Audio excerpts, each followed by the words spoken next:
Coach, the tight end position has just continually evolved over the years, and They're all power forwards in the NBA. They're big, strong, fast. The size is phenomenal. You're talking about 6 foot, 6, 7, 260, 70, 80 pound guys that can run this, 4'7", 4'8". It's pretty interesting.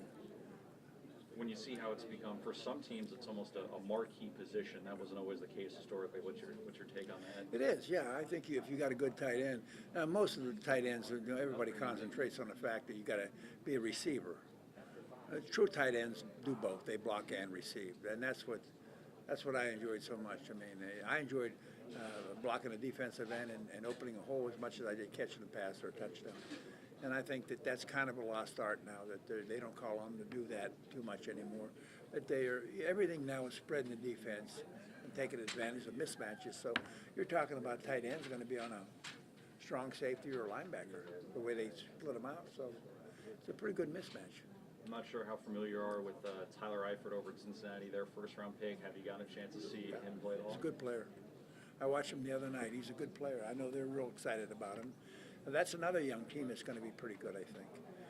I think Pittsburgh got some problems because they're not the same old Steeler defense, and Cleveland will be better. I mean, there's no question about that. But I think Cincinnati's going to be a good team, and Baltimore's a good football team. So it's a tough division. How well do you know Coach Chuck Pagano with the Colts? I don't know him personally. I know him.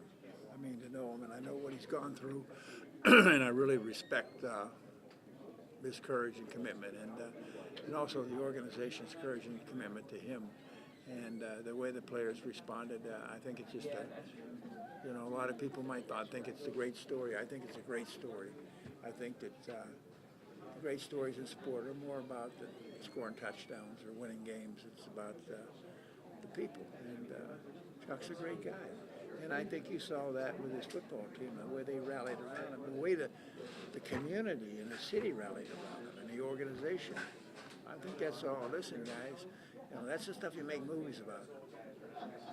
When you, if you were to talk to a young parent whose son wants to go into football, what are some of the things you would tell them about the game? Because there's a lot of talk about, is this a safe game, and that's. Well, what is safe for? I mean, is driving a car safe? A lot of things aren't safe. I think you get yourself in the best frame of mind, the best physical condition you can get in. You can play the game of football and play successfully for a long time. All I'm saying is if you play it long enough, you got a good chance to get hurt. That's all I'm saying. And we all did. I have 4 hip replacements. They all result of playing football. But do I regret it? No. So some of the kids, some of the guys that have the dementia and the head problems, trauma, that's a little different situation. So far, that hasn't affected me.